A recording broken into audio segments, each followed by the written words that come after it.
محمد خان بالای بیرون از شهر یک لشکر جمع شده است و میخواهند که با افغانستان هجوم کنند و این ملک ما و شما را تار و مار کنند.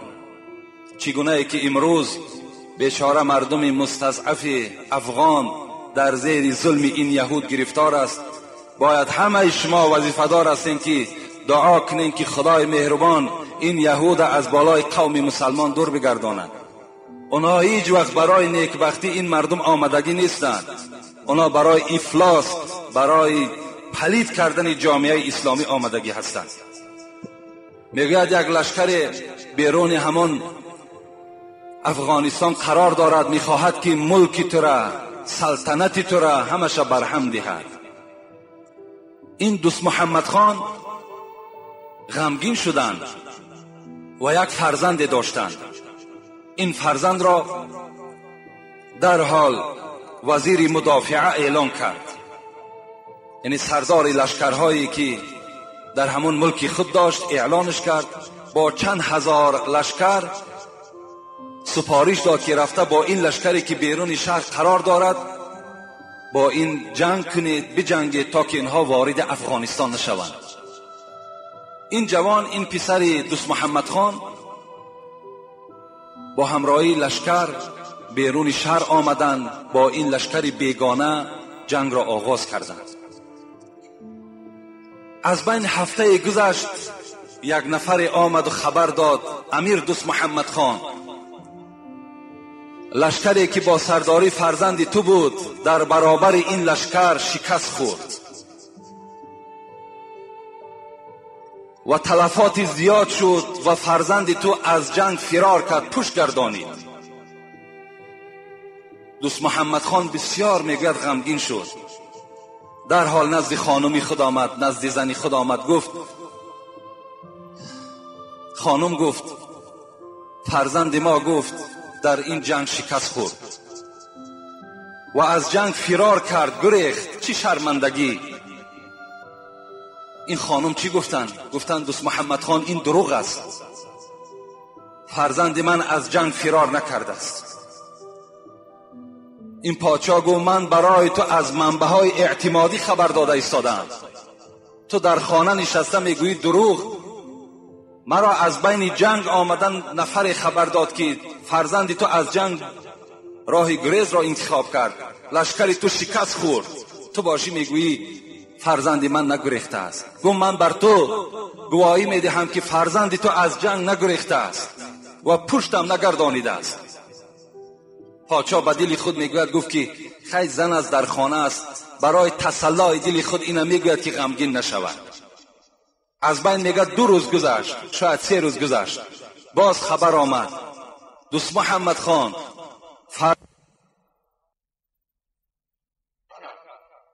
و آن لشکر بیگانه را شکست داد. الحال این زمان یا زمان دیگر نزد تو فرزند تو حاضر می شود. دوست محمد خان چی خرسندی او را فرا گرفت، دوان نزد خانم خودش آمد. گفت خانم گفت فرزند ما در این جنگ غلبه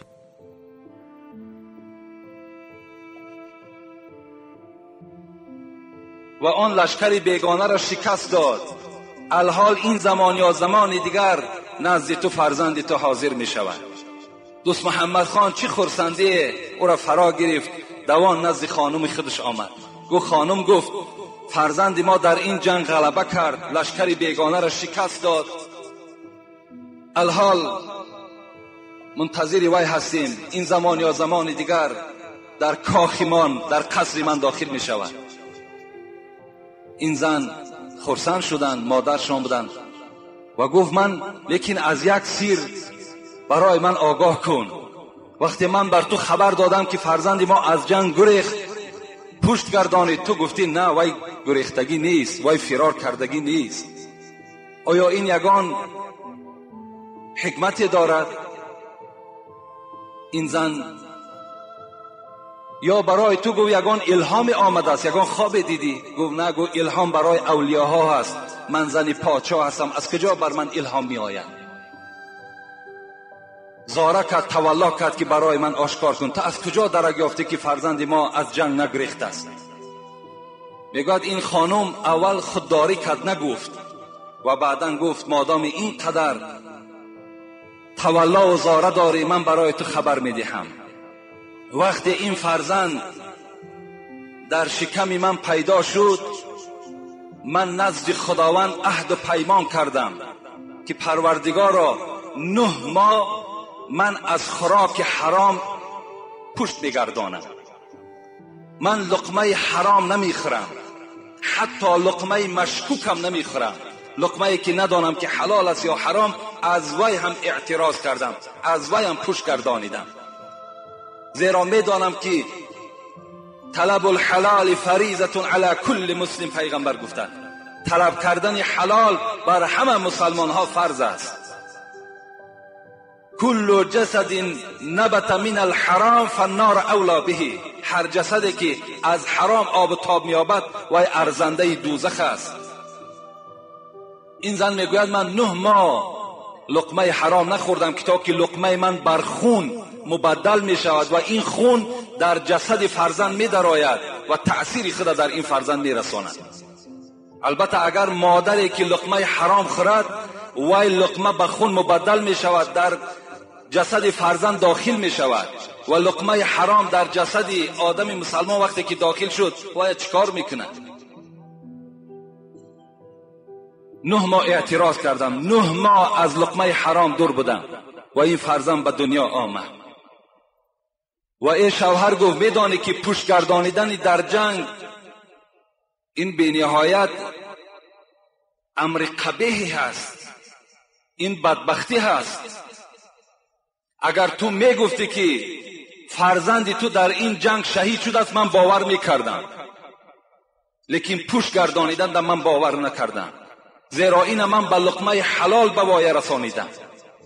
این فرزند از لقمه حلال وقتی که به دنیا آمده است و به لقمه حلال وقتی پرورش کردم، این شجاعت و دلیری همه در وجود این فرزند تسلیم شدگی بود. محمد طیب میگوید که در پایان همین قصه وقتی که زن پادشاه وقتی که پرهیزکار شده توانیست، متقی شده توانیست، پس زن آدم عادی چگونه پرهیز کردن نمیتواند؟ وقتی زن پادشاه که تمامی نوش و نعمت دنیا در نزد اونها مهیا است، بازم این وقتی که وای پرهیزکار شد، وای لقمه حرام در وجود خود که راه نداد، پس زنهای ما و شما آیا نمیتوانند؟ میتوانند. این برادری که از ما درخواست کردن اگر برای فرزند با حیا و خدا ترس اگر تو مقصد داشته باشی، یگانه میتوانی که لقمه حرام بر خانت حاضر نکن و زنی خودم تعلیم ده که از هر لقمه های حرام استفاده نکند، انشاءالله فرزند سالم و صالح در خانه تو پیدا می شود. من یک منظره را هیچگاه فراموش نمیکنم. در یک کست ویدیویی که برای خنده ماندن اونم، که یک منظره خنده آور بود و هم مصیبت آور بود، من همون هیچگاه فراموش نمیکنم. وقتی زنی را دیدم حامله‌دار بود، در همون کسیت حامله‌دار بود و همان شکمش آشکارا نمایان بود. یک معرکه هست، بچنان رقص دارد، حامله است، ممکن که همین روزهای نزدیک باید تولد کند، لیکن به نهایت همون معرکه رقص همون آباد گرفته است، رقص دارد. وقتی زنی که در حالت حامله با این عملهای درشت و ناخوب وقتی دست میزند، فرزندی او چگونه فرزند میشود؟ اگر وای دختر تولد کند، چی بچه تولد میستی خودش یک رقاصه است، این چی دیگر؟ وای دیگر یگان فایده نه در اسلام و نه در جامعه نمیاره. اگر زنهای ما و شما در حالت همون فرزندها در شکمشان بدن، پرهیزکار باشند، با نماز باشند، خدا ترس باشند، انشاءالله از اون فرزند ما و شما در آخر یک برکت میابیم. و الا اگر بیراه باشند، غیبتگر باشند، کوچگر باشند، از اون دیگه تو فرزندی خوب طلب نکن که زن به منزله زمین است. چگونه ای که همین زراعت ما و شما در زمین میپرتاییم که زمین و یا قوت میدهد، زمین و یا میرویاند، انا زنم به منزله زمین است. السلام علیکم. حضرت داملا درباره همین مرده‌شویی هایی که در معرکه ها از کمبودی شخصان مرده شده سخن میگویند، سیر آنها را آشکار میگویند، چیزی میگفتید؟ یعنی یک برادر از ما درخواست کردند که بعضی مرده‌شویی هست که مرده را میشویند و آن کمبودی هایی که در همون مرده هست در بین مردم آشکارش میکنند که بدن وی این گونه هست، بدن وی این گونه هست. آیا پیغمبر در حق اینها چی گفته است؟ پیغمبر میگوید من غسل میتا فکتم علیه غفر الله له 40 مرة. این حدیث حاکم است. پیغمبر خدا گفتند کدام شخصی که یک برادر مؤمنش را، مسلمانش را میشود، تازه میکند و آن کمبودی هایی که در بدن او میبیند و او را میپوشاند، خداوند 40 بار گشته و برگشته این مرد شوینده را، این غسال مغفرت گناه میکند اگر سیر این برادرش را پوشانده بگرداند. در دیگر حدیث میگوید که و من ستر مسلما ستره الله یوم القیامه. این حدیث متفق علیه است. کسی که عیب یک برادر، کمبودی یک برادرش ستر میکند، خداوند کمبودی های این مرد در روز قیامت میپوشاند، در بین محشرگاه شرمندش میکند. هست در اصل مرده‌شویی های هستند که در بین مردم تمام کمبودی هایی که اون برادر دارد و ای را خبر میدهند. اولا برادرای عزیز، ما و شما باید دائم تیار باشیم. چگونه پیغمبر میگوید استعید للموت قبل نزول الموت. پیش از آنی که مرگ بالای شما میآید شما دائم آماده مرگ باشین. یعنی دائم کاری کنید که در بدنهای شما هیچ کمبودی نباشد، تا که بعضی از این برادرای ما و شما سیری ما و شما را آشکار نکنند و ما و شما را در هم عالم ارواح هم چیکار نکنند، دقت ندهند، غم ندهند. مکن غیبت اگر عقلت تمام است. سعدی میگوید این غیبت است. مکن غیبت اگر عقلت تمام است که گفتار تو در غیبت حرام است. اگر عیبی تو گردد بر تو ظاهر، به عیبی کس کجا پرداز آخر. همون آدمی که سیر یک برادر آشکار میکند، چه از مرده‌شوش باشد، چه از معامله های زندگی ما باشد، چه در همسایه داری ما باشد، همون کسانی که وقتی سیر یک برادر آشکار میکنند خودشان به عیب هستند. وقتی اونها را سعدی میگوید خودت نظر کن، تو سر به سر تو عیب داری، نقص داری، کمبودی داری، پس عیب یک برادر تا کجا میکاوی؟ کجا یک برادر تا تو شرمنده میکنی؟ حتی در بالای گناه برادر دیدی وی هم بنده است، وی بی کمبودی و بی گناه نمیشود، وی آشکار در بین مردم نگو. حاتم اعصم خدا رحمت و مغفرت کند، چی یک اولیای بزرگ بودند که پیش وی میگد مردم بسیار مراجعت می آمدند، هر گونه مشکلات هاشون نزد حضرت می آمدند، بیان میکردند، حضرت به آنها توصیه های نیک میداد. روز میگه یک پیرزن آمدند، یک کمپیر آمدند نزد حاتم اعصم، برای چی کمبودی زندگی داشته است. حضرت وقتی میگوید که نزد حاتم اعصم در آمدند، اعصم گفته عرب ها کر میگویند، این لقب حاتم اعصم امین کری از کجا پیدا شد؟ میگوید وقتی که امین کمپیر که نزد حضرت حاتم در آمدند، وقتی خواستند که میشینند که همین کمپیر بیچاره را بادش میگه بلند برآمد. حاتم میگوید اینو شنید و در حال گویا که نشنیده باشد. این پیرزن بی نهایت خجالت شد. دیگر قدرت نمیکرد که آن مشکلاتی که دارد نزد حاتم بیانش کند. بی نهایت یک مقدار نشستند، حاتم هم خواب بود، کمپیرم خواب بود. بعد این کمپیر گشته گفتند ای حاتم، گفتند من یک مشکلات دارم نزد شما آمدم. حاتم بینین، آدم مسلمان بینین، برای آنه که همین کمپیر خجالت نشود، سیری وی پوشیده بماند، به سوی همین کمپیر گفت، مادر گفت بلند گپ زن که من کر هستم. بلند گپ زن، این گفت من کر هستم.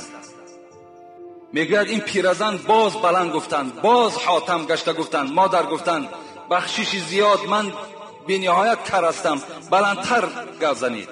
این کمپیر میگه در دل خود شاد شد که این عمل مرا این حاتم نشنید و خجالتش از بدنش گم شد. میگه همین حاتم بعد این کمپیر رو از خانه جواب دادن، این کمپیر 15 سال دیگر حیات دید. 15 سال حضرت حاتم در بیرون کوچه حتی که کر میگشت و تمام مردم و یک کر میگفتند. وقتی این کمپیر از دنیا گذشت، باز حضرت حاتم میگه اصل اوله خود باز همون به مردم معامله کردند و همان گوش شنوای خود باز در بین مردم آشکار کردند. این از حق برادری. شر نیست که هیچ آدم بی کمبودی نیست. یگانه بی نقص و بی کمبودی همون ذات پاک است. همه شما گناهکار هستید. باور کنین اولادهاتون اگر ورق زنند چی کمبودی ها در اولادهای شما هست. شر نیست.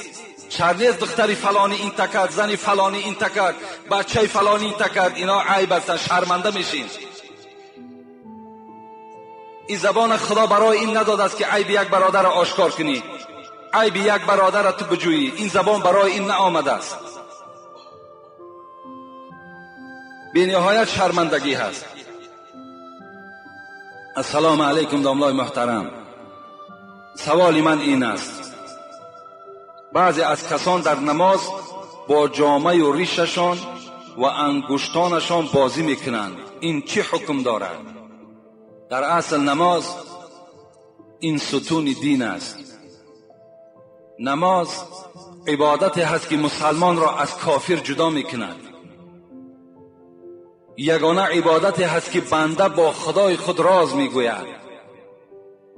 باید که در حالت نماز ما و شما هیچ حرکت ها نداشته باشیم، به هیچ طرف نگاه نکنیم، نه به انگشتمان، نه به ریشمان، نه به جامه‌مان باید که بازی نکنیم. دستهای ما و شما زیر ناف بسته، چشمهای ما و شما فقط به سجدگاه باید نظر کند، نه به هر جانب دیگر. این نماز است. پیغمبر میگوید ان تعبد الله کانک تراه فان لم تکن تراه فانه یراک. شما خدا را چنان عبادت کنید که گویا که خداوند نزد شماست و شما را نظارت دارد. این چنین خدا را عبادت کنید. تصور کنید که خداوند نزد تو و تو را نگاه دارد. انا همین خیل عبادت کن. میگوید روز پیغمبری خدا نگاه کردن که یک توده مردم با ریشهای خود بازی میکردند. چی گفتند؟ گفتند لو خشع قلب هذا لخشع جوارحه. اگر دل همین بنده ترسننده به سوی خدا میشد، هر آینه این به بدن خود بازی نمیکرد. باید تمام اعضاهای ما از خدا بترسد در حالتی که ما در نماز راست میستیم. حاتم اصم باز میخواهم یک قصهش یادم آمد. همین حاتم اصم وقتی میپرسن که تو وقتی در نماز میخواهی که نماز خوانی چگونه نماز میخواندی؟ میگو وقتی نماز میشد من طهارت میکردم و در بالای جای نماز می آمدم، یک مدت می نشستم که تمام اعضای من آرام گیرد. وقتی اعضای من آرام می گرفت راست می شدم و تصور می کردم که قبله در پیش من است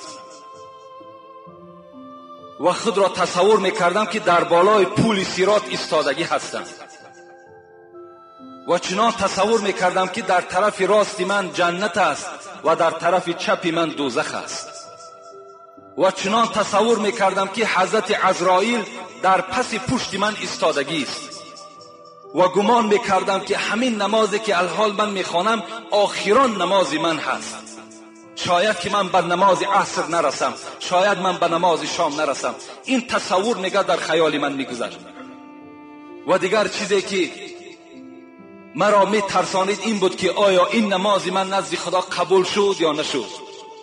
حاتم اصم می گفتن این گونه من نماز می خواندم. البته ما و شما باید پیروی حاتم اصم باشیم، باید پیروی دوستان خدا باشیم، باید پیروی ابوبکر باشیم.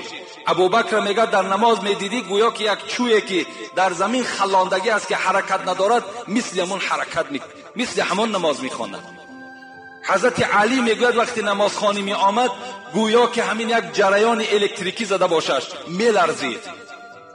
میگفت من نزد خالق میستم، نزد ذاتی میستم که اگر در یک میجه زدن دنیا را چپه میکند، نزد او ایستادگی هستم، نزد ذاتی هستم که وای ذات گفتگی هست که این عرضنا الامانه علی السماوات والارض والجبال فابین ان یحملناها ویشفقن منها وحملها الانسان انه کان ظلوما جهولا.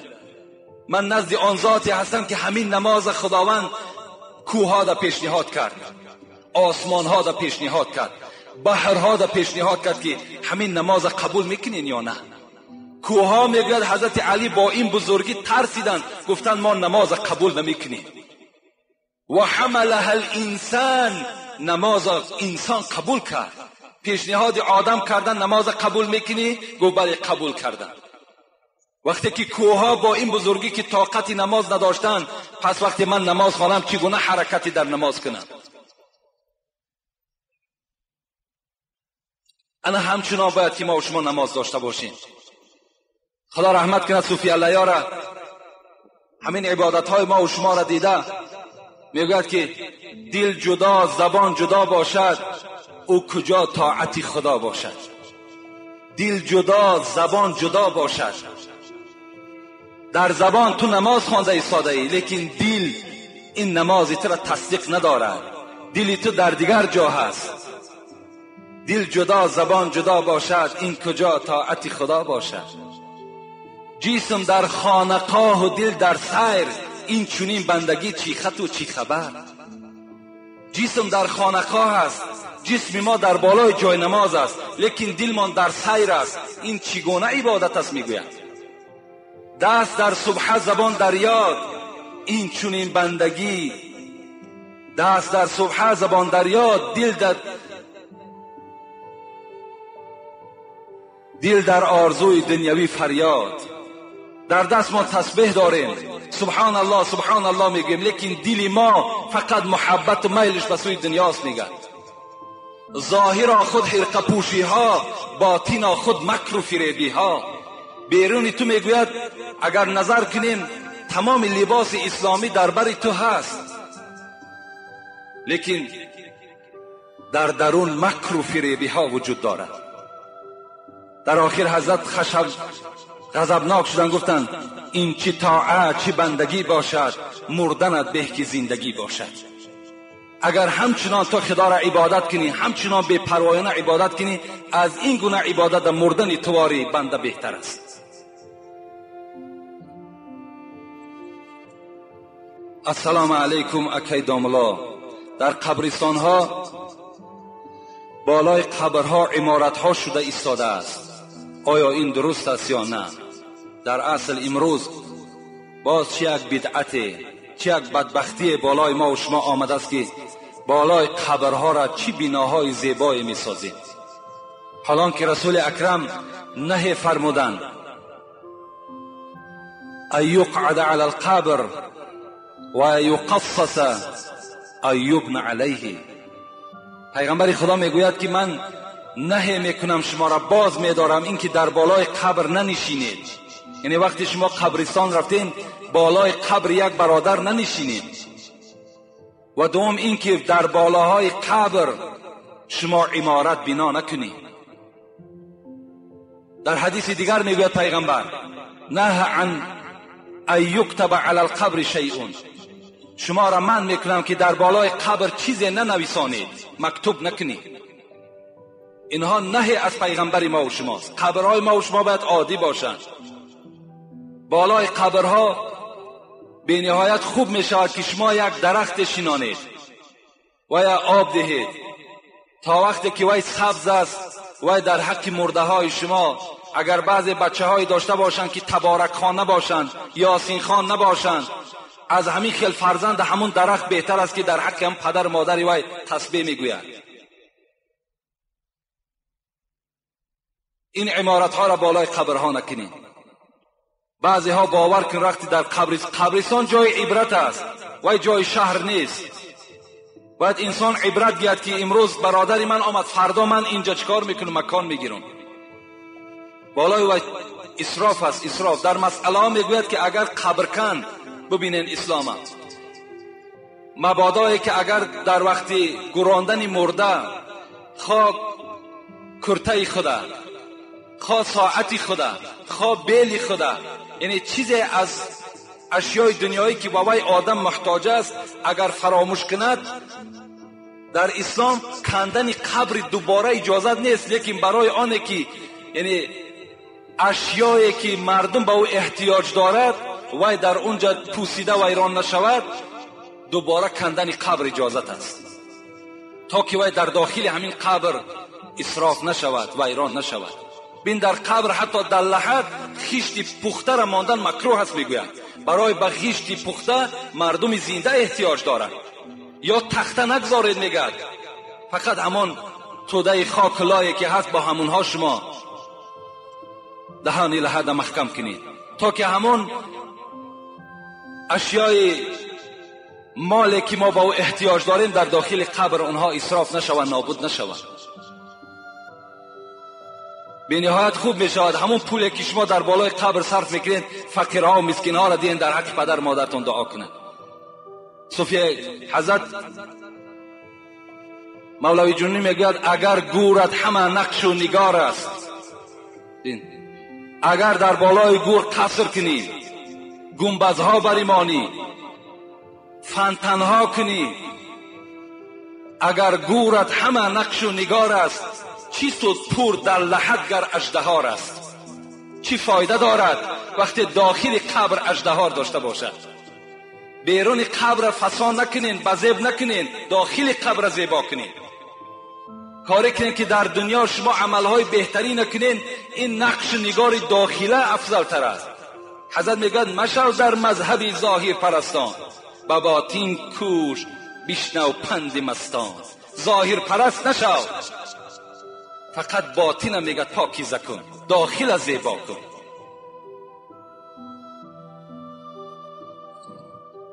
سوالهای زیاد ماند، همین آخران سوال میخونیم انشاءالله دعا میکنیم. السلام علیکم حاجی میرزا اکی داملا. یک گروه از زنان پیدا شدن که با پول در بالای مرده گریه و ماتم تشکیل میکنند، آیا این چه حکم دارد؟ در اصل من به نزدیکی در یک رایان بودم، اونجا یک دو سه زنک پیدا شده است بالای مرده ها دا آمدن نوحگری میکردن، بعد اونها را پول میدادن. مثال میگن که من 20 سامانی ده مرده تو را خوب میگذرانم، میآید در بالای مرده ما و شما، بعد به نهایت نوحه خوب میکشیدن، شیرخوانی میکردن. باور کنین اینم یک مصیبت است. حالا که وقتی که همین پدر شما، مادر شما، برادر شما وقتی میبینین که در حالت نزع جان است، پیغمبر توصیه کردن برای ما و شما این بدبختا چی لازم است؟ سخن پیغمبر پیش است، میگه لکنوا موتاکم لا اله الا الله. وقتی اونها را شما در حالت خیلی اضطراب میبینید، حالتی که الحال جان وی دنیا را پدرود میکند، فقط در نزد او لا اله الا الله، لا اله الا الله گویید. فقط اینا در نزد مرده هاتان خوانید.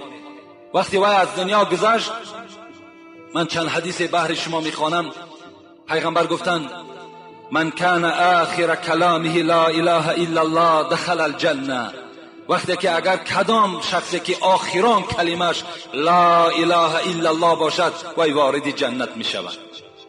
خوش به حال هم برادرایی که در دنیا زبانشون به کلمه لا اله الا الله آموخته میکنند، در حالت جان کندن دیگر اوف نمیگویند، بلکه چی میگویند؟ الله الله الله لا اله الا الله. این سخنها را در حالت سکرات موت آن بنده تکرار میکنه که در دنیا اگر زبانش با این کلمه آموخته باشد. حضرت مولوی میگوید به هر حرفی کند عادت زبانت، به وقتی مرگ آید در دهانت. هر چیزی که اگر تو در حالت زندگی اگر در زبانت آموخت کرده باشی، انا همان در حالت جانکنی بر دهانت می آید. خوش به حال همون زبان، خوش به حال همون دهانی که لا اله الا الله دارد، در حالت سکرات موت هم همین چیکار میکند؟ به زبان شما می آید. وقتی که میگوید سعد ابن عباده از دنیا گذشتند، رسول اکرم با همراهی سه اصحاب عبدالرحمن ابن عوف، سعد ابن ابی وقاص، عبدالله ابن مسعود نزد سعد ابن عباده آمدند. وقتی دیدن که حضرت سعد از دنیا گذشتند، پیغمبر خدا گریه کردند، همه صحابه ها گریه کردند. وقتی همه که در گریه شد، پیغمبر گفتند الا تسمعون، آیا شما نشنیدین؟ این العین تدمع والقلب یحزن. چشم ها گفت آب می پرتایند، دل ها گفت غمگین می شوند. ولکن یعذب بهذا او یرحم و اشار الی لسانه. پیغمبر خدا گفتند با آب چشم، با رحم دل خدا شما را عذاب نمی کند، لیکن عذاب بکند خدا شما را با این و اشار الی لسان، اشاره به سوی زبانشان کردند. گفتن اگر با این زبان شما چیزی بگویید، انا اینجا شما گناهکار میشوید. با گریه کردن شما گناهکار نمیشوید، با رحم خوردن، ضیق شدن، غمگین شدن شما ثواب میگیرید. لیکن وقتی نوحگر تشکیل میکنید، وقتی این گونه توده زنها را میارید و بالای مرده های شما را آباد میگیرد، به خدا قسم خودتان مثل حیوان میمرید و مرده های شما در عذاب هستند، زیرا شما تجاوزی در امر خدا، تجاوزی در امر پیغمبر کرده ایستادید. پیغمبر خدا چی میگوید؟ میگوید المیت یعذب فی قبر بما نیح علی. مرده های شما در قبر عذاب میکشند با نوحه‌ای که شما در دنیا داشتید. همین نوحه و داد و فریاده که ای پدر رفتی، ما چی کار میکنیم، ما دیگر چگونه زندگی کنیم، حالی ما چی میشود؟ وقتی اینها را شما به زبان میگویید، همین مرده شما، همین پدر شما در عذاب گرفتار میشه. پدرای عزیز، برادرای مهربان، خوش به حالتان که نصیحت کنین که در بالای سر من گریه نکنید.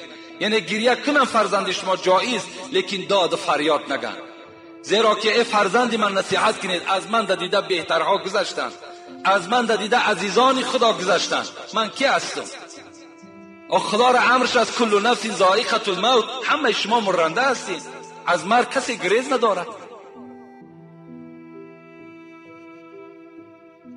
لیس منا من ضرب الخدود و شق الجیوب و دعا بالدعوى الجاهلیه. پیغمبر گفت اصلا امتی من نیست کسی که در حالت مرده چهرهش میخراشد، پیشی برش میکند و دعا بالدعوى الجاهلیه، داد و فریاد میزند، مثل که پیش از اسلام برای مرده هاشون گریه میکردن. اینها گفت از من نیستند، یعنی این نوحگرها امت پیغمبر نیستند.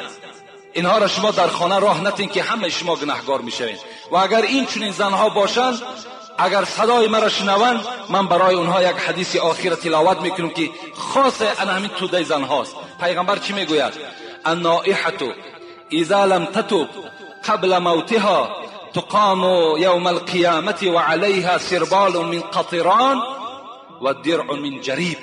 اگر نوحگرهایی که از دنیا گذرند و توبه نکنند، روز قیامت خداوند این نوحگرها را راست میکند، در بدن اینها یک لباس سربال من قطران، یعنی همون لباس هایی که مثل بگیم سینتتیک امروزه که تیز در میگیرد، انا همین خیل لباس ها را در دوزخ خدا برای این نوحگرها آماده کرده است. همین لباس در بدنشان میپوشانند و اینها را در دوزخ میپرتند که به مجرد پرتافتن لباس جسد در حال میسوزد.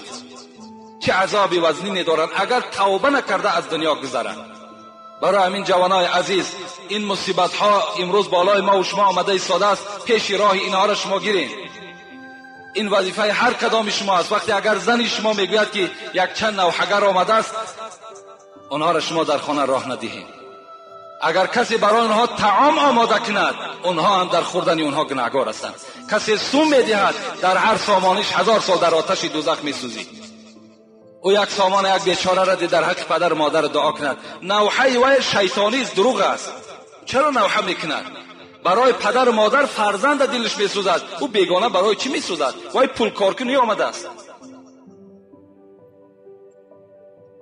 و آخر دعوانا ان الحمد لله رب العالمین. خدای مهربان، این برادرهایی که بهر ما مکتوبها ارسال کردند و الحال جواب آنها شد.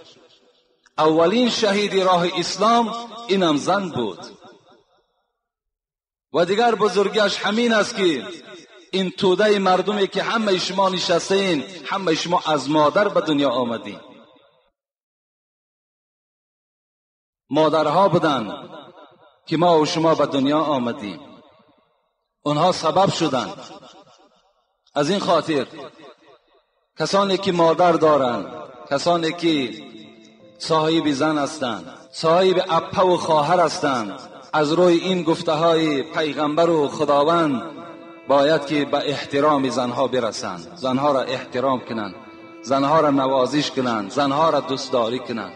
زیرا نه آنقدر حیات داره ما و شما که یک قسمت ای را به جنگ جنجال سپری کنیم. هیچ ارزش ندارد.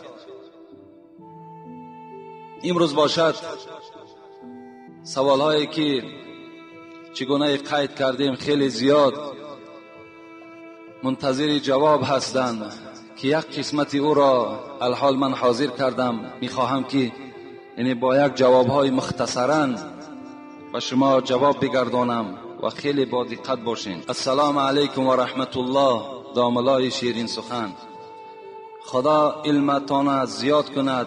از کتاب صحیح البخاری از شما خواهش میکنم که در باب 60 پیشاب کردن پیغمبرمان از حدیث 224 225 226 که عثمان ابن شیبه از جریر، از منصور، از ابو وائل، از حذیفه گفت یاد دارم که من و پیغمبر صلی الله علیه و سلم همراه می رفتیم و او در مزبله گفته یک جایی که همین خاکروباها را می پرتایند، جای همین غژدی ها و قوم پس دیوار رفته راست ایستاده پیشاب کرد.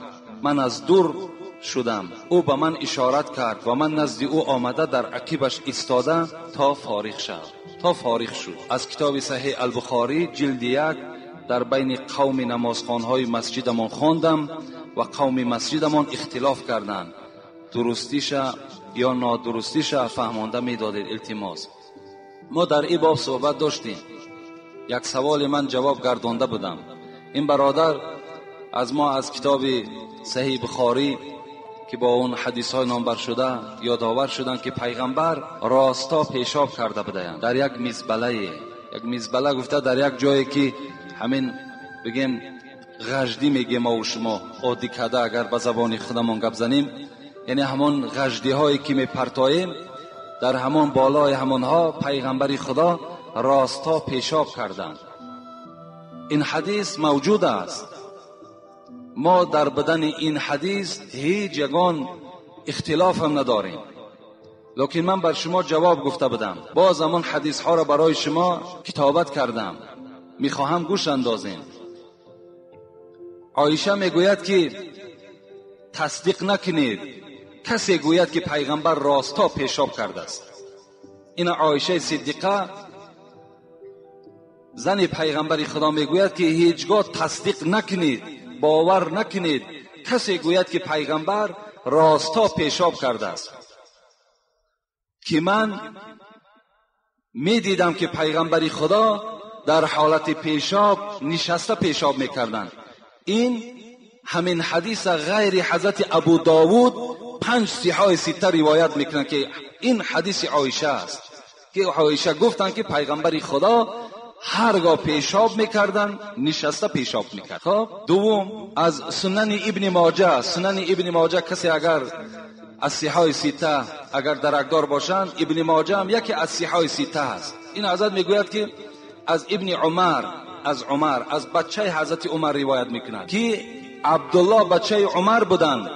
میگوید که پدرم گفت که رآنی رسول الله و انا ابول قائما.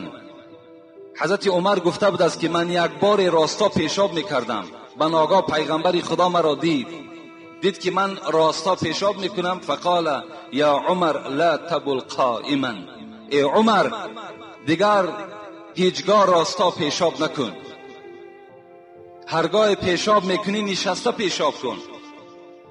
فما بلت قائما بعد. حضرت عمر گفت تا وقتی از دنیا گذشتنم من هیچگاه دیگر راستا پیشاب نمی کردم، زیرا امر پیغمبر بود لا تبل یا عمر قائما، هیچگاه راستا پیشاب نکن. این امر حضرت عمر است. امر حضرت پیغمبر خدا با عمر بود. خب ابن مسعود میگوید، حدیث ابن مسعود است، من الجفا ان تبول و انت قائم. پیغمبر گفته بود است که از جفا هست کسی که راستا پیشاب میکند. این حدیث ابن مسعود است. اگر مسئله های فقهی اگر برای شما مثال بیارم، من یک کتاب دارم به نام فقه الاسلام و ادلته که از 12 جلد عبارت است و 4 مذهب همش بیان میکند. این حضرت میگوید که یعنی مکروه است راستا پیشاب کردن مگر اگر ضرورت باشد. اگر ضرورت باشد، یعنی شما قوت نشسته پیشاب کردن نداشته باشین، این حالت ده یعنی با عذری که تو معذور هستی، این حالت ده ممکن است که تو نشسته پیشاب کنی. و الا آدابشم مذهبیشم بهترشم همین است که شما نشسته پیشاب کنید. بهترین صورتش همین است. دیگر حدیث نکوین. بسم الله الرحمن الرحیم. السلام علیکم ای واعظ راه خدا، حاجی محترم، فخر کلاب ما جوانان مخلص دائمی شما هستیم و با ما و به شما یک مراجعت داریم. میخواهیم که درباره تکبیر اول نماز به ما شرح دهید که چی درجه ثواب دارد، شاید که با یک چند برادران دیگر هم عبرت شود. با احترام مخلص شما. السلام علیکم و رحمت الله. تکبیر اول یعنی چگونه که امام در نماز الله اکبر میگوید، در مسئله های فقهی میگوید که وقتی که امام اکبر که گفت، باید که شما الله میگفتگیتان را با اکبر امام پیوست کنید تا که یعنی اقتدای شما از پس امام صورت گیرد. این صورت مسئلهش.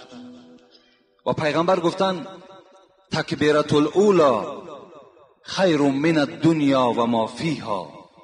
همین تکبیر اولی که با امام دیراب میکنین شما، رسول اکرم گفتن بهتر است از دنیا و آنچه که در دنیا وجود دارد. از تمام آن چیزی که در دنیا وجود دارد، یک تکبیر اول را با امام دیراب کردن این بهتر است. گفتن یعنی خوش به حال همون برادرانی که اینجا مقصد از نماز با جماعت است که وقتی می آید در جماعت اشتراک میکند یک طرف ثواب، باز وقتی که تکبیر اول را دیراب میکند باز یک ثواب دیگر، ثوابی که دیگر اجرش ثوابش حساب ندارد.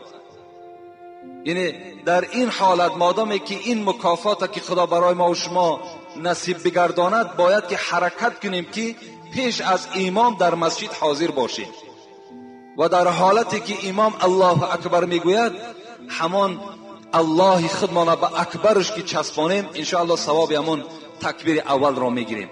اگر مبادای که یگان تأخیر می شود و شما دیر میکنید، ممکن که میآید که تکبیر اول دیراب نمیکنید، ممکن که در دویم رکعت شما پیوست میشوید، در سوم رکعت پیوست میشوید، شما هم ثواب تکبیر اول دیراب کردگی هستید، زیرا برای شما عذر بود و الا شما بر وقتر آمده با نیت یعنی با امام نیت میکردید. السلام علیکم داملای شیرین سخن حاجی میرزا، خواهش داشتیم از شما که با یک چند سوال ما جواب دهید. آیا در وقت قضا کردن خفتن ویتر واجب را قضایی خواندن ممکن است یا نه؟ قضایی خواندن ممکن است. یعنی در نمازهای قضایی فقط فرضها خوانده می شود و ویتر واجب خوانده می شود، سنت ها دیگر خوانده نمی شود. در نزد استادی که ما علم دینی و دنیوی می آموختیم و از همه کار بد دست کشیدیم، برای همین کار نیکش همسایه‌اش استاد را رنجانید و استاد دغلانه رفتار کرد. استاد از ما خواهش کرد که همسایه را نرنجانید. ما همسایه را خفه نکردیم، اما مقصد همسایه این است که ما به نزد استاد نرویم.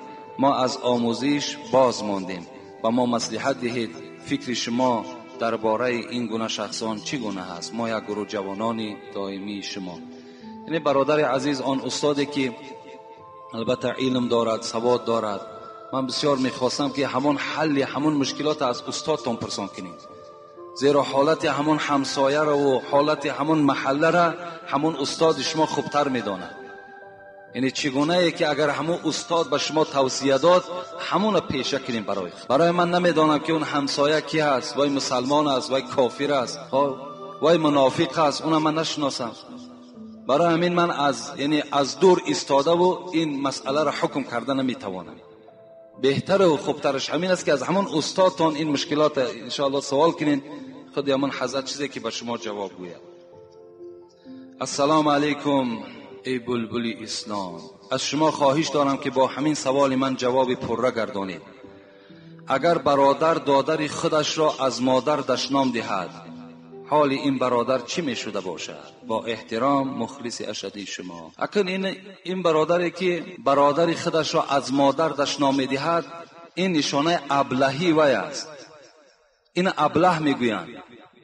این ابله می دونه نه آدم احمق، آدم بی فراست، آدم بدبخت. زیرا ابلهی او از همین معلوم می شود که مادر همون برادرش مادر وی هم هست. وی مادر تنها اون برادر نیست، همون برادر هم همون مادر به دنیا آورده است، این کثافت هم همون مادر به دنیا آورده است. وقتی که همون برادر را که دشنام داد تصور نمیکرد که مادر را دشنام داده ایستاده است. وقتی تو اگر ندانی، من برای تو خبر میدهم که خداوند قادر و بی همتا در سوره لقمان به ما و شما میگوید و وصینا الانسان بوالدیه حملته امه وحنا على وحن و فصاله فی عامین ان اشکر لی ولوالدیک الی المصیر. این خداوند سپارشش است. و وصینا، مفسران میگن خداوند میگن من سپارش میدهم، وظیفه‌دار میکنم فرزند آدم را که با پدر و مادرش باید که مهربان باشد، علل خصوص با مادر میگوید خدا. زیرا برای چی؟ زیرا که خدا گفته ایستاده است و وصینا الانسان بوالدیه حملته امه وحنا علی وحن، زیرا که مشقه علی المشقه، زیرا که وی یک گوشپاره در شکم مادر بود، روز به روز وی به کیلو به چند کیلو تبدیل می‌یافت. این مادر وی در شکم میبرداشت.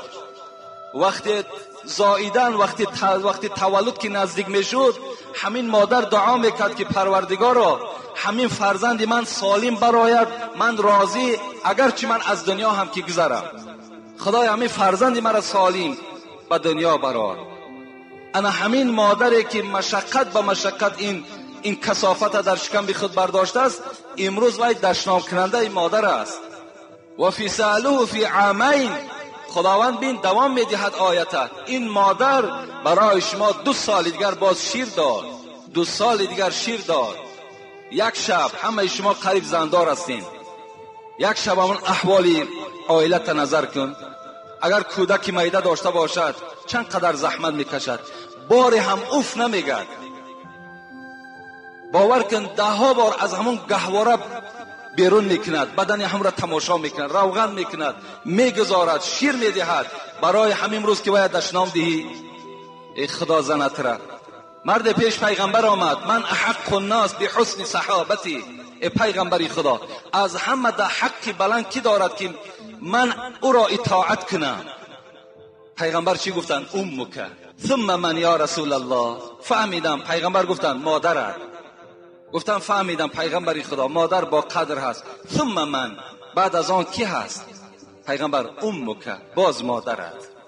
پیغمبری خدا فهمیدم، باز ثم امک، باز پیغمبر باز مادرت گفتن. ثم من یا رسول الله؟ ثم اباک، بعد از آن پدرت. 3 بار مادرت مادرت مادرت بعد پدرت. ان رجلا قال یا رسول الله ما حق الوالدین علی ولدهما؟ پیغمبری خدا من سوالی دارم. یک جوان سوال دادن، حق پدر و مادر بالای فرزند چی است؟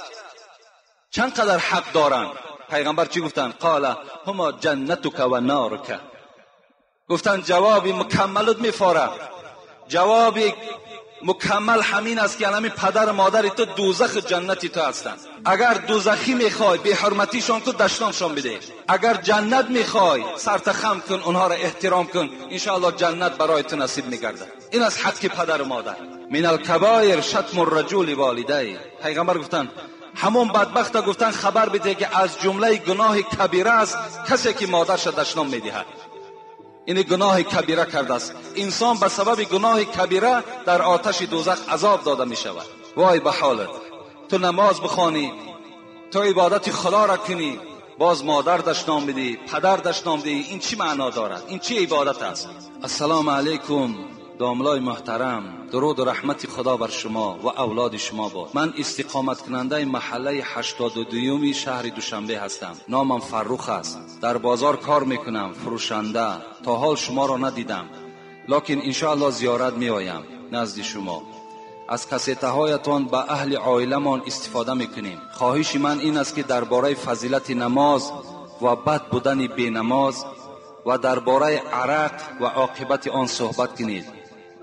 این مکتوب را به دست یک برادر کلابی به شما میفرستم. در پناه خدا باشید انشاءالله.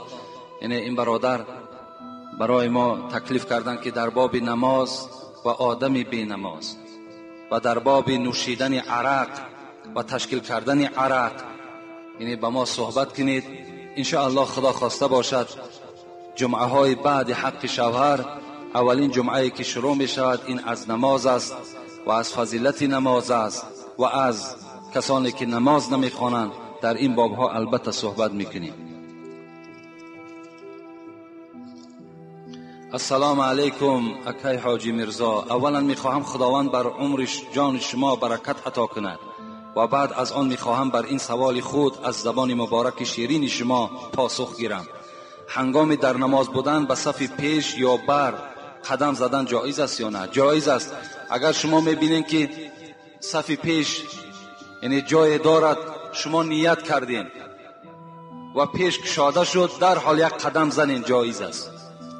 وقتی یک قدم زدین نگاه کردین که باز صف پیش باز کشاده است، باز یک قدم دیگر زنین. باز نگاه کردین که پیشتر باز کشاده، باز یک قدم دیگر زن. یعنی فقها میگن تا 3 قدم در داخل نماز در حالت نیت کردنم یعنی حق داره که 3 قدم برای صف را پر کردن حقوق دارد آدم نمازخوان که قدم زند. اگر پهلو هم که اگر جای خالی باشد میتونی که پهلو را چکار کنی یعنی پر کنی، جایز است. بعد از گذشتن 1 یا 2 رکعت نماز ملا امام وفات کند، در این حالت نماز را کی میگذراند؟ اگر ملا امام وفات کند نماز همه فاسد می شود. یعنی وقتی ملا امام در نماز بود 1 رکعت یا 2 رکعت خواند که خداوند امانت گرفت، اینجا نماز همه قوم فاسد می شود. اگر امام بیهوش شود یا یک سنگ آمد در سر امام زد و مثال خون جاری شد، این حالت ده امام کناره می ایستد زیرا که وی طهارت شکست و یک نفر از همون صف اول در جای امام می ایستد، نماز دوام می دهد از کدام رکعت از کدام موضعی که بود. درباره بندگانی که نماز ندارند ولی فعل و رفتار خوب دارند قرآن چی میگوید؟ همین آدمی که نماز نداشته باشد لیکن فعل کردار خوب دارد در اصل وجود دارد. هست آدم هایی که خوبند، رفتار خوب دارند، گفتار خوب دارند لیکن نماز ندارند. این معنای را دارد که هر یک عمل نیک اونها را همین بی نمازیش همش نابود میکند. اگر همین روز تا بیگاه صدها مسلمان دست شگیرد، چی به یاردمی مثال جانی باشد چی مالی باشد، لیکن مادام نماز نمیخواند وی در لعنت خدا گرفتار است. پیغمبر خدا میگوید العهد الذی بیننا و بینکم الصلاة. ای امت اسلام، من با شما در عهد بستگی هستم، شرطنامه دارم. پیغمبر میگوید یعنی در حالت شما امتی من هستید، در حالت شما مسلمان کامل هستید که شما نماز داشته باشین. اگر نماز نداشته باشین شما عهد ما را شکستین، شما شرطنامه را شکستین، شما پیمان را شکستین، شما امتی من نیستین. یعنی همه کارهای این برادر حبطه است، بیکاره است و پیغمبر در دلشان زیاده بگردد. خدای مهربان این پدر و مادر در دلشان مهر قرآن و مهر اسلام خدای مهربان جایگیر بگرداند. آمین یا رب العالمین. السلام علیکم اکای داملا حاجی مرزا. من 2 بار شد که سوال میدهم لیکن جوابش رو نمیگیرم. باز میپرسم که این برادر دویم بار شد سوال میدهد. راستی باید این سوال همون کدام برادری باشد این جوابم ارزش ندارد، لیکن خیلی مادام تکلیف کرده من برای تو یک جواب میگویم. آیا از روی کتاب نکاح را خواندن درست است یا نه؟ یکم سوال. دوم، آیا ملا میگوید که چینی در نکاح حق ملا است؟ آیا حق میگوید؟ در این اسراف داخل نمی شود؟ و اگر این ملا دعوا کند که این چینی حق من است و او در این مسئله ناحق است، آیا دروغگو حساب نمی شود؟ برادر خیلی بیچاره، البته قدرتی در دلش داره نسبت ملاها. خب یعنی از روی کتاب نکاح کردن جایز است. اگر یعنی شخصی هست که مثال نکاح را از یاد نمیداند، خب خواندن نمیتواند، یا اینکه در بین معرکه خودش را ممکن که گم کند، از این خاطر میتواند که کتاب را در پیشش حاضر کند و همان شاهدها را حاضر کند، نکاح را خواند، انشاءالله نکاح درست میشه. لیکن همان یک چینیه که در نکاح همون عادت چی دست بگیم مردم میپیچانند در دست همون ملا میدهند، میگویند حق ملا هست. این ملا نمیگوید که حق من است، بلکه مردم میگویند که همین حق ملا هست. یعنی بین از همون توی همون یک چینی یک سامان قیمت دارد، همون حق ملا بده است. و همین اگر مثال در خاندان تو اگر نکاح شود، همین نده بر ملا، این حق ملا نیست. لیکن در این مسئله وای دروغگو می شود نمی شود، آیا این اسراف می شود نمی شود؟ اسراف انا اون یشیکای عرقی که در خانه میتی انا اسراف است. ها ارتیس میاری و رقاصه را که در بین میپرتای هزارها مسلمان بیراه میکنی انا اسراف. 20 ماشینی که پیش سامانی میبری پیش حضرت امیر جان میبری انا اسراف. اینا اسراف هستند. یک چینی که برای ثواب در دست یک ملا دادی رفت در داخلش با فرزندش طعام خورد، همه اسراف است. ای وای به ایمتیت، یک چینی دادی. آدما برای ملا خانه میخرند، ماشین میدهند.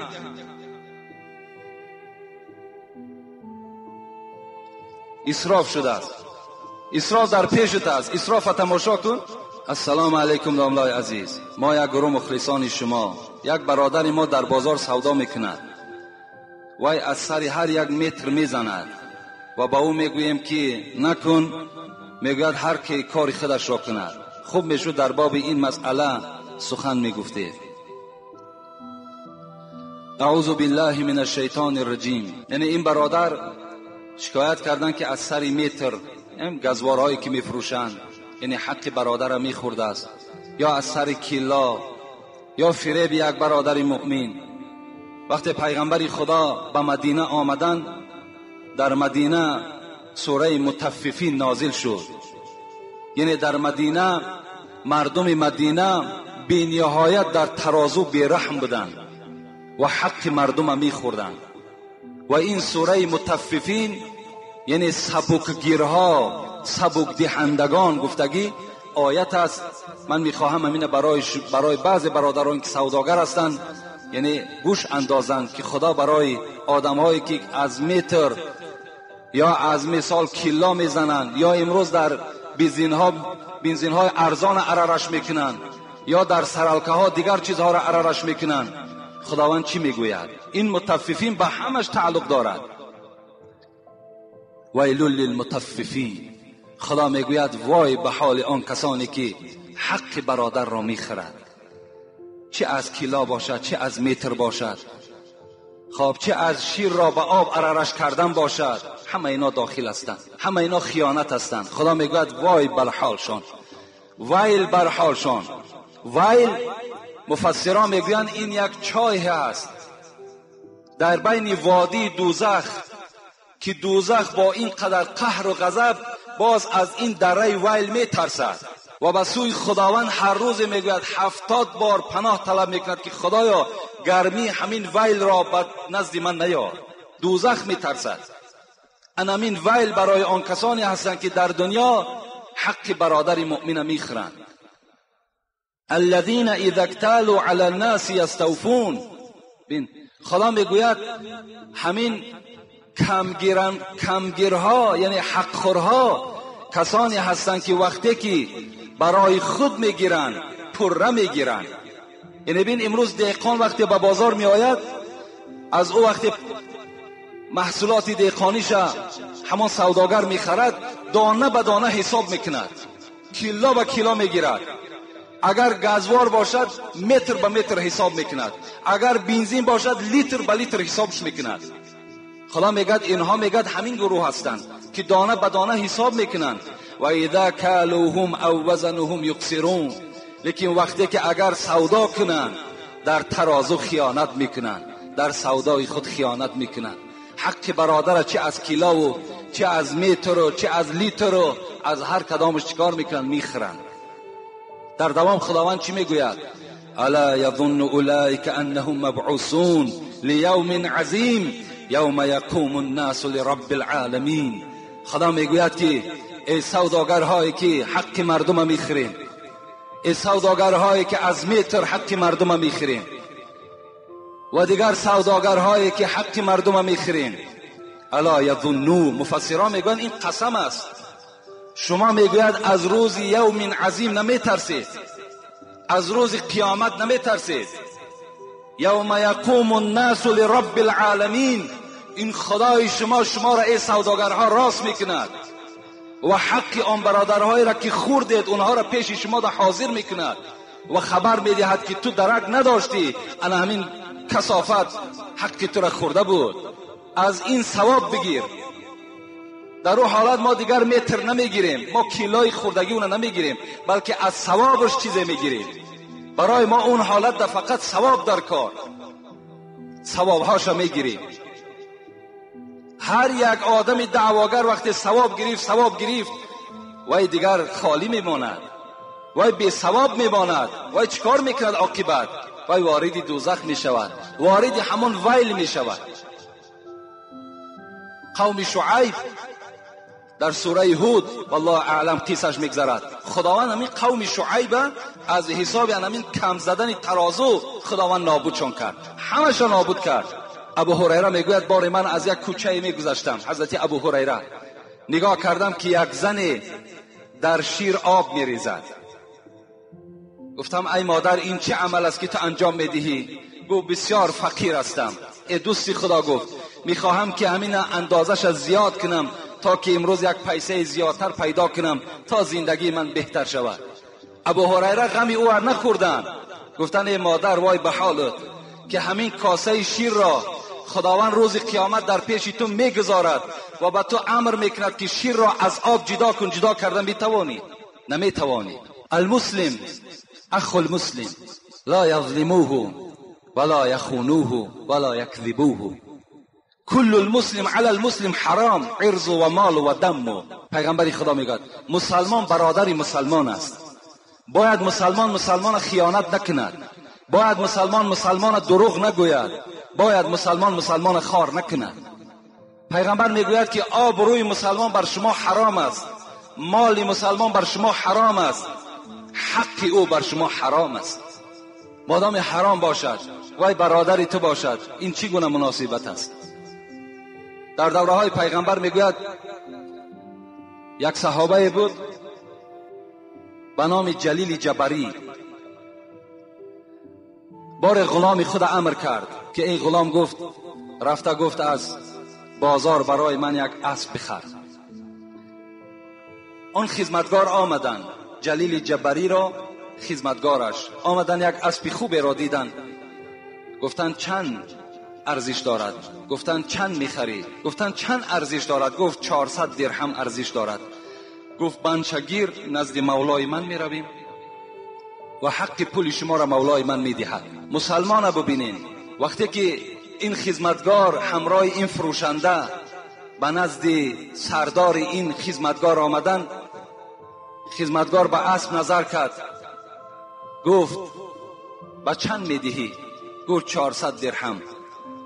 گفت دوست می‌داره که من 500 درهم به تو دهم. میگوید این فروشنده حیرت دماندن، گفتن 600 درهم به تو میدهم. گفتن من تعجب میکنم، در عمر خود یاد ندارم که خریدار نرخ را بردارد. گفتن اگر بر من اجازت دهی من به تو 800 درهم میدهم و این اسب را از تو خریداری میکنم. قسم به خدا گفتن این اسب تو 400 درهم نه، بلکه در بازار ارزش 800 درهم را دارد و من با پیغمبر خدا عهد بستم که در هیچ معامله نادرست رفتار نمیکنم، عهد شکنی با پیغمبر خدا نمیکنم. ببین چگونه عهد میبستند، چگونه یک غم مسلمان میخوردند. این است برادری. امروز ما و شما حقش هم میزنیم، باز مال ما نقص دارد، نقص مال هم بیان نمیکنیم، نمیگیم که همین مالی ما نقص دارد، بلکه چی میگویم؟ از اون برادران نخر که از اونا عیب دارد، از من بخر. امروز حال بازار به همه ما و شما آشنا هست، لیکن خوش به حال همون برادرانی که انصاف دارند، خوش به حال همون برادرانی که سودای درست میکنن، حق برادرشون نمیخرن.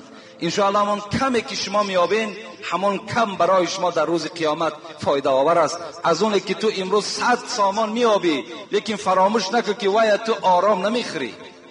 اون حق برادر چیزی نیست که تو آرام گذارد، یا کثافتی وای در خودت میزند، یا در عائلت میزند، یا در فرزندت میزند، یا در مالت میزند. اینش هم فراموش نکن. داملای محترم، در معرکه‌ای که ما را با سبب سطر داشتنمان طعنه کردن و گفتند که مادام سطر میکنید به معرکه ما نآیید، زن سال خورده مرا طعنه کرد. با احترام خواهر ایمانی شما. دوم شخص عرق می نوشد و باز نماز می خواند، حکم وی در شریعت چی است؟ این سوال دومش معلوم است. کسی عرق می نوشد نماز می خواند، یعنی این مسخره کردن بر اسلام است، مسخره کردن بر مسلمان ها هست. بهتر و خوبترش همین است که اون بدبخت نماز نخواند. یعنی بین خداوند در قرآن میگوید قد افلح المؤمنون، به تحقیق نجات یافت. سوره مؤمنون به تحقیق نجات یافت مؤمن ها، همه مؤمن ها نه. کدام مؤمن ها؟ الذین هم فی صلاتهم خاشعون، کسانی که در نماز خاشع هستند. خاشع را مفسران میگه که نرم دل هست، ترس در وجودش هست. انا همان مؤمن ها در نزد خدا نجات یافتگی هستند. وقتی وای عرق می نوشد کجا دل وای نرم هست؟ وقتی وای عرق می نوشد کجا دل وای ترسان به سوی خداست؟ اگر وای از خدا می ترسید وای عرق نمی نوشید، زیرا خدا امر میکند شما عرق ننوشید. و این خواهری که از ما التماس کردن که در معرکه‌ای که با سطر می رویم برای ما زنهای سال خورده میگویند که در معرکه ما اشتراک نکنید مادامی که شما سطر دارید. من این سوال بار جواب گفته بودم، خیلی جمعه پیش بود، لیکن باز میگویم که کلان سالی ندارد اعتباری، کلان عقلی بود مقبول باری. عطای فضل حق عقل است توفیق، به فرمان خداوندی موافق. کلانی خواهی رو معنی طلب کن، نه اینکه دل بریش و موی لب کن. که روح در ازل قالو بلا گفت، تنت در بستری شیطان چرا خفت. این مولوی میگد ای کمپیر بدبخت، ای خدا زده ای که این دختری تو حکم قرآن به جا آورده ایستاده است. این تو وقت طعنه میکنی روح تو در عالم ارواح گفته بود. چی گفته بود؟ گفته بود خدا گفته بود که الستو بربکم، آیا شما نیستین ای مردم بندگان من؟ قالو بلا، تو گفته بودی بله من بنده تو هستم. امروز چی شد؟ میگد مولوی که تنت در بستری شیطان چرا خفت. چرا امروز تو پیرو شیطان شدی؟ اون وسواسی که اون کمپیرها و اون موی سفیدها و اون جوانهایی که برای دخترهای با سطر این گونه ملامت ها میکنن، این وسواس شیطان است که در وجود این کمپیرها جایگیر کرده است. تا جایی که دعا کنی در حقش که خوش به حالت دختر عزیز که این کار خیر انجام دادی و خودت از همین دخترت عبرت گیری، از همین خواهر عبرت گیری. این کلمات مانده، این راه مانده، تو طعنه میکنی. تو چی را طعنه میکنی؟ آیات قرآن، احادیث های پیغمبر خدا را طعنه میکنی؟ کسانی که به خدا قسم به حرمت همین قرآن مکرم و معظم، در همین قرآن سوره وجود دارد به نام نور. که یک طایفه بنی تمیم میگفتند پیش پیغمبر خدا آمدند، پیش حضرت عایشه آمدند و در بدنشان لباسهای بی سترانه داشتند. عایشه صدیقه مادر مؤمنها زنها را شفاعت میکردگی، نه این کمپیری بدبخته، همان زنهای با ستر. عایشه چی گفتند؟ لم تؤمن امرأة بصورت نور من تلبس هذا. ایمان ندارد، گفت حضرت عایشه، همان زنی که این گونه لباس میپوشد آیا از سوره نور درک ندارد؟ آیا خدا در سوره نور چی خبر میدهد؟ میگوید باید که زنها با ستر باشند، زنها باید بالای سر رویمال داشته باشند، پیشهای بری بسته داشته باشند، پاچه های دراز داشته باشند، آستین های دراز داشته باشند. این حکم خداست. کسانی که با این سخنها پیرو میشن، قسم به خدا آنها از شیطان دیده بدتر هستند. چون این نقل است اندر ساعت نور. لیکن من به این خواهرها چی میگویم؟ میگویم حضرت مولوی بسیار یک تسکین خوب دادن. گفتن محبان خورده صدسنگ ملامت، تو کی میمانی ای سالک سلامت. این دوستان خدا چی جفاها کشیدند. این زنهای راه اسلام در حالت سطر داشتن، در حالت دعوای اسلامی اونها به شهادت رسیدند، چه عذابها کشیدند. تو میگوید وقتی که با سطر میگردی تو به طعنه میمانی؟ نه، به طعنه نمیمانی. تو را اینها سنگ میزنند، تو را اینها ملامت میکنند. به ذکر حق کسی که کرد آهنگ، ز هر سو نوکری شیطان زند سنگ. اگر کسی در راه خدا رفتار دارد، گفتار دارد و از هر طرف شیطان نوکارا شاگردهاش سنگ میزنند. ز هر سو میجکد سگ بر سری راه، نظر بر سگ مکن رو سوی الله. حضرت مولوی میگوید این کمپیرها و این موی سفیدهایی که شما را این گونه طعنه میکنن، اینها سگان هستند که میجکن، لکن تو بجکیدن این سگها از راه نمان. تو سطر تا کردن بگیر. هرچند که گردم با حیا، آبی که بی سرپوشه هست بی شبهه کی نوشد ورا. زنهایی که اگر سطر ندارن مثل همون ظرفهای ده که آب میگیرن سرپوشه ندارن مثل همون هستند. آبی بی سرپوشه وای مکروه است، وای دیگر نه طهارت میکنه نه خورده میتوانند. زنی که حیا ندارد، زنی که سطر ندارد، وای همچون یک زنی مکروه است، یک زنی بدبخت است. این امر خدا است، این ما پشانده نمیتوانیم. پیغمبر خدا میگوید المرأة عورتون، زن خودش عورت است. بین لعن الله الناظر والمنظور الیه، لعنت کند خداوند با آن مردهایی که به سوی این زنهای بی سطر نظر میکند، یا لعنت کند پیغمبر خدا گفت زنهای را که تمام مردم نگاهشان بالای خودشان حواله میکنند. این زنهای بی سطر را پیغمبر خدا گفتن لعنه الله، خدا لعنتشان کند. اینا در لعنت خدا گرفتار هستند. این سخن نه حاجی است، نه شیخ است، نه بافته. اینجا یک برادرم سوال کرده است که میگویند که همین سطر ما را طعنه میکنند که این سطر از ایرانیا هست، این سطر از افغان هاست. این نه از ایرانی است نه از افغان هاست. این نه ساخته ملا هست، نه ایشان است، نه شیخ است. این آیت قرآن است، این حدیث های پیغمبر خداست. قدرت نداری برای مهیا کردن خواهر و مادر رو طعنه نکن، بلکه افسوس بخور، بلکه پشیمان شو که چرا من قدرتی ندارم که زنی من با سطر گردد. پشیمان شو که چرا خواهری من بی سطر است. این ده پشیمان شو، طعنه نکن. طعنه میکنی خداوند انشاءالله زبان تو بریده میکند. السلام علیکم استاد عزیز حاجی مرزا، خداوند عمر شما را 100 ساله کند و فقط در راه خدا خدمتگار باشید و فقط حقیقت را بیان کنید. از روزی که شما امر معروف میکنید خیلی بهبودی ها در جوان پسرها و دخترها پیدا شده است و ما با شما افتخار داریم. من چند بار در خانه امان مهمانهای رهدوری را قبول کردم که خاصه برای دیدن شما آمده بودند. اکای حاجی، من سوالی دارم. بعضی از جوانهایی که زن دارند نزد یکدیگر خانه‌داری‌هاشان را خبر می‌دهند و آنها نماز جمعه می‌خوانند. آیا گناهگار نمی‌شوند؟ التماس جواب درست و پرره گویید.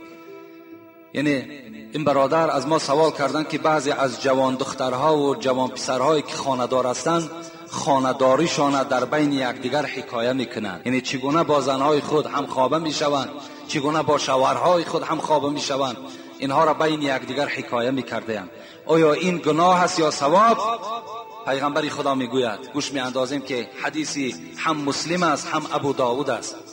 ان شر الناس منزلة عند الله یوم القیامة الرجل یفض الى المرأة و تفض الیه ثم ینشر سرها. پیغمبر خدا گفتند بدبختترین و بدترین مردها و زنها همان مردها و زنهای هستند که کار شب خود در بین یکدیگر حکایه میکنند. اینها بدبختترین و پسترین زنها و مردها به حساب میروند که نزد یکدیگر از خواب و خیز خود باز حکایت میکنند. باور که از این در بی‌حیایی وجود ندارد. نخواد که مثال مرد در پیش یک مرد دیگر چگونه با زن خود خواب میکند حکایه کند. این بی‌حیایی است. نخواد زن در پیش زن با شوهر خود چگونه هم خوابه میشود حکایه کند. ابو هریره میگوید بار پیغمبر خدا نماز خواندند و بعد نماز که در مسجد میگوید زنها هم بودند مردها هم بودند. پیغمبر پشت کرد، میگه پشتشان به طرف محراب گردانیدن، روی به سوی مردم گردانیدن، مثل که من با شما نشسته هستم. گفتند ای مردهای امتی من، آیا در بین شما مردهای وجود دارد که همخوابگی خود در بین مردها حکایه کنند؟ ابو هریره میگوید این سوال پیغمبر کردند، تمام مردها خف ایستادند، خاموش ایستادند، کسی از جا نخیست. باز اعلان کردند ای زنهای امتی من، زنها هم در مسجد بودند،